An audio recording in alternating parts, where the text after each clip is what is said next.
Okay, it is the third week of July, and that means we are getting that much closer to Pioneer Day. Okay, so the big parade's coming up, and of course it also means our Craig Worth probably has the film of parades going back like 100 years, don't you? Oh yeah, Pioneer Day parades from 80 years ago, and even better, 100 years ago. Let's rewind the film. Okay. This is one of the earliest parades showing on Channel 4. It is from Huntsville with LDS President David O. McKay. You see, from the beginning, it's all about flags, horses, and parades. From Eureka to Box Elder to Vernal and every place else. And it all started with horses pulling covered wagons. And of course, showing off your Sunday best and your finest hats. The late Preston Parkinson was part of the 1912 parade. Horse-drawn floats, they could use a wagon, you see, and just have horses draw it. But then they got refined and spent a little more money and decorating. We used to put napkins through chicken wire for the outside for the decoration of the floats. But horses would give way to the horseless carriage. A bountiful LDS ward put a few streamers on the shined-up family Chevy and circled the block. We have only a memory from a home movie. Parades are for kids to march down the street, and parades are for parents to stand on the curb and watch. There were scouts and kids of all kinds, just as we see in this 1920s parade of the LDS Mutual Improvement Association. And I say it's not a parade if there isn't any music. And we always played our best in our snappy band uniforms. We marched in the earliest of these parades.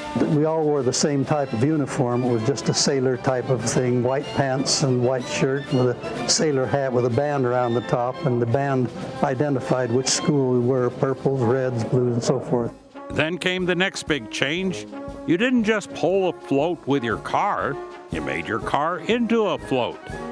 Oh sure, we still had the Deseret News float and the Union Pacific, but now airlines were part of our progress by the 1930s.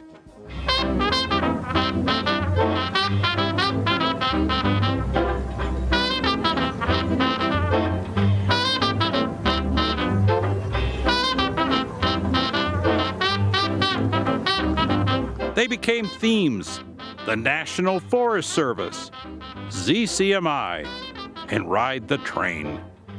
And Salt Lake's new skyscraper, the hit of 1912. We had a large front yard to build them right outdoors. I remember once the Walker Bank had a float, and we had a miniature of the Walker Bank on a float. It was the first skyscraper in town, 16 floors, and we built a miniature of that.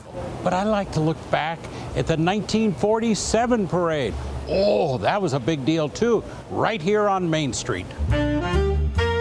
It was the new era of parades, starting with the Pioneer Day Centennial. So much stuff that the paper said don't get stuffed. Pace yourself, and wow, what a parade. This was the new space age, as seen in the Hill Air Force Base float.